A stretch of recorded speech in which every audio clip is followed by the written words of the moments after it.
ಅರೆ ಕಡಿಮೆ ಹಾಕು ಆದ್ರೆ ಅಸಲಿ ಹಾಕು. MDH ಕಾಶ್ಮೀರಿ ಕೆಂಪು ಮೆಣಸಿನ ಪೌಡರ್. ಇನ್ನು ಮೃತ ಮಂಜುನಾಥ್ ಅವರ ತಾಯಿ TV9 ಜೊತೆಗೆ ಮಾತನಾಡಿದ್ದಾರೆ. ಮಂಜುನಾಥ್ ಅವರ ತಾಯಿ ಸುಮತಿ ಅಂತೇಳಿ, ಅಂದರೆ ಪಹಲ್ಗಾವ್ನ ಅಟ್ಯಾಕ್ ಏನಾಯಿತು ಅದರಲ್ಲಿ ಶಿವಮೊಗ್ಗದ ಮಂಜುನಾಥ್ ಅವರೇನು ಸಾವನ್ನಪ್ಪಿದ್ದಾರೆ, ಅವರ ತಾಯಿ ಮಾತಾಡಿದ್ದಾರೆ. ಸಹಜ ಇನ್ನೂ ಕೂಡ ಅವರ ಒಂದು ನೋವು ಕಮ್ಮಿ ಆಗಿಲ್ಲ. ಇಂಥ ಟೈಮ್ನಲ್ಲೂ ಕೂಡ ಅವರು ಮಾತನಾಡಿದ್ದಾರೆ, ನಮ್ಮ ನೋವನ್ನು ಹಂಚ್ಕೊಂಡಿದ್ದಾರೆ. ತುಂಬ ಖುಷಿಯಾಗಿ ಮಗ ಕಾಶ್ಮೀರಕ್ಕೆ ಹೋಗಿದ್ದ, ಕಾಶ್ಮೀರದಿಂದಲೇ ನನ್ನ ಜೊತೆಗೆ 2 ದಿನ ಕೂಡ ಮಾತಾಡಿದ್ದ. ಆದರೆ ಪ್ರವಾಸ ಹೋದ ನಂತರ ಮನಸ್ಸಿಗೆ ಸಮಾಧಾನ ಇರಲಿಲ್ಲ, ಯಾಕೋ ನನಗೊಂಥರ ಅಲ್ಲಿ ಏನೋ ನಡೀತಾ ಇದೆ ಅನ್ನುವಂಥ ಒಂದು ಆತಂಕ ನನಗೆ ಆಗಾಗ ಕಾಡ್ತಾ ಇತ್ತು ಅನ್ನುವಂಥದ್ದನ್ನು ಕೂಡ ಹೇಳ್ಕೊಂಡಿದ್ದಾರೆ. ಮಗನಿಗೆ ಗಾಯ ಆಗಿದೆ ಅಂತ ಹೇಳಿ ನಾನು ಅಂದ್ಕೊಂಡಿದ್ದೆ, ಆದರೆ ಆತ ಮೃತಪಟ್ಟಿದ್ದಾನೆ ಅಂಥೇಳಿ ತನ್ನ ಅಳಲನ್ನು ತೋಡ್ಕೊಂಡಿದ್ದಾರೆ. ನಮ್ಮ ಪ್ರತಿನಿಧಿ ಜೊತೆ ಮಾತನಾಡಿದ್ದಾರೆ, ಬನ್ನಿ. ಈ ಘಟನೆ ನೋಡಿದಾಗ ತುಂಬ ಬೇಸರ ವ್ಯಕ್ತಪಡಿಸ್ತಿದ್ರು, ಎಲ್ಲರೂ ಕೂಡ ಬಂದು ನಿಮಗೆ ಧೈರ್ಯ ತುಂಬ್ತಾ ಇದ್ರು. ಏನೇನಾಯಿತು ಅಂತಮ್ಮ? ಖುಷಿ ಪಟ್ಕೊಂಡು ಹೋಗಬೇಕು ಅಂತ ಹೋದರೆ ಅಲ್ಲಿಂದ ದುಃಖ ತೊಗೊಂಡು ಬಂದಲ್ಲ, ನಮಗೆ ಅದೇ ಬೇಜಾರಾಯಿತು. ಅದು ಯಾಕೆ ಗೊತ್ತಿಲ್ಲ, ನಾವು ತುಂಬ ದೈವಭಕ್ತರು, ದೇವಿ ಆರಾಧಕರು. ಏನೋ ನಮಗೆ ಸೂಚನೆ ಕೊಡ್ತಾ ಇದ್ಲು, ಏನೋ ಆಗುತ್ತೆ ನಿಮಗೆ, ಏನಾಗುತ್ತೆ ಅಂತ. ಅಂದರೆ ಈ ಘಟನೆ ಗೊತ್ತಾಗಿದೆ ಯಾವಾಗ ನಿಮಗೆ? ಸಾರಮ್ ಅಂತ ಅವರು ಬಂದು ಅವ್ರು ಹೆಂಗೆ ದುಃಖ ಅವ್ರು ಹೇಳೋದು ಅಂತ ನನಗೆ ಆವಾಗ ಅಲ್ಲ TV ಕಾಣಲಿಲ್ಲ ಅಂತ ಹೇಳಿದ್ರು. ನಂಗೆ ಆವಾಗ ತುಂಬ ಟೆನ್ಷನ್ನಾಗಿ BP ಜಾಸ್ತಿ ಆಗಿ ಶುರುವಾಯಿತು, ತಲೆವರೆಗೆ ಹೋಗ್ತಾ ಇತ್ತು ಬಿಸಿ. ಆವಾಗ ನೋಡ್ತೀನಿ ಕನ್ನಡಿಗ ಅಂತ ಬಂದುಬಿಡ್ತು ನ್ಯೂಸಲ್ಲಿ. ಆದರೂ ನಾನು ನಂಬಲಿಲ್ಲ, ಏನಾದರೂ ಇಂಜೂರ್ಡ್ ಆಗಿದೆಯೇನೋ ಅಂತ. ನೋಡಿದ್ರೆ ಅವಳು ಕೆಲಸ ಮಾಡೋ ಸೊಸೈಟಿಯವರೆಲ್ಲರೂ ಬಂದುಬಿಟ್ರು. ಅವರು ಹಾಗೆ ಹೇಳಿದ್ರು, ಇಲ್ಲಮ್ಮ ಇಂಜೂರ್ಡ್ ಆಗಿದ್ದಾರೆ, ಬರ್ತಾರೆ, ನಾವೆಲ್ಲ ಇದ್ದೀವಿ, ಏನು ತೊಂದರೆ ಇಲ್ಲ ಅಂದರು.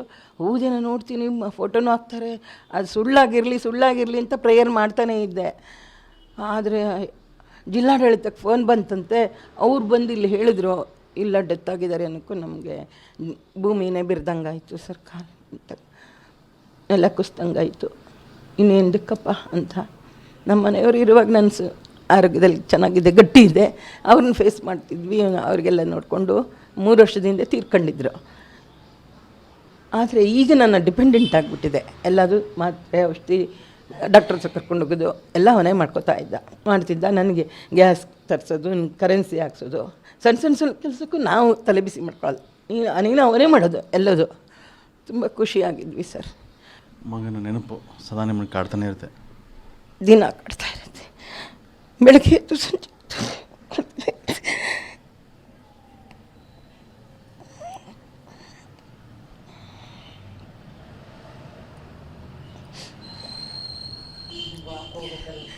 ಕ್ಯಾಮರಾಮನ್ ಶಶಿಕುಮಾರ್ ಜೊತೆ ಬಸವಗಣ್ವಿ, TV9 ಶಿವಮೊಗ್ಗ. ಇನ್ನು ಬೆಂಗಳೂರಿನ ಭರತ್ ಭೂಷಣ್ ಮನೆಯಲ್ಲಿ ನೀರವ ಮೌನ ಆವರಿಸಿದೆ. ಮನೆ ಬಳಿ ಇರುವಂತಹ ಪಾರ್ಕ್ನಲ್ಲಿ 5ನೇ ದಿನದ ಪೂಜಾ ಕಾರ್ಯ ನಡೆಯಿತು. ಬೆಂಗಳೂರಿನ ಮತ್ತಿಕೆರೆಯಲ್ಲಿರುವಂತಹ ಭರತ್ ಭೂಷಣ್ ಅವರ ನಿವಾಸ. ಪೂಜೆ ಬಳಿಕ ಹೆಬ್ಬಾಳ ಚಿತಾಗಾರಕ್ಕೆ ತೆರಳುತ್ತಾರೆ ಕುಟುಂಬಸ್ಥರು. ಭರತ್ ಅಸ್ಥಿ ತೆಗೆದುಕೊಂಡು ಸಂಗಮಕ್ಕೆ ಹೋಗ್ತಾರೆ ಅವರ ಸಂಬಂಧಿಕರು. ಸಂಗಮದಲ್ಲಿ ಭರತ್ ಚಿತಾಭಸ್ಮ ವಿಸರ್ಜನೆ ಮಾಡೋದಕ್ಕೆ ಅಂತ ಹೇಳಿ ಸಿದ್ಧತೆಯನ್ನು ಮಾಡಿಕೊಂಡಿದ್ದಾರೆ. ಮೊನ್ನೆ ಪಹಲ್ಗಾವ್ನಲ್ಲಿ ಆದಂತಹ ಉಗ್ರರ ಅಟ್ಯಾಕ್ನಲ್ಲಿ ಭರತ್ ಭೂಷಣ್ ಕೂಡ ಸಾವನ್ನಪ್ಪಿದ್ರು. ಅವರ ಪತ್ನಿಯ ಎದುರೇನೆ ಭರತ್ ಭೂಷಣ್ ಅವರಿಗೆ ಗುಂಡಿಕ್ಕಿ ಹತ್ಯೆ ಮಾಡಲಾಗಿತ್ತು. ನೋಡಿ, ಆ ಪುಟ್ಟ ಮಗು, ಆ ಮಗುಗೇನೂ ಕೂಡ ಗೊತ್ತಿಲ್ಲ ತನ್ನ ತಂದೆ ಎಲ್ಲಿ ಹೋಗಿದ್ದಾರೆ, ಏನು ಎತ್ತ ಯಾವುದರ ಅರಿವು ಕೂಡ ಇಲ್ಲ. ಇವತ್ತು ಹಾಲು ತುಪ್ಪ ಕಾರ್ಯ ನಡೀತಾ ಇದೆ ಅವ್ರ ಮನೆಯಲ್ಲಿ. ಹೆಬ್ಬಾಳದ ಚಿತಾಗಾರದಿಂದ ಅವರ ಚಿತಾಭಸ್ಮವನ್ನು ತಗೊಂಡು ನಂತರ ಸಂಗಮಕ್ಕೆ ತೆರಳುತ್ತಾರೆ.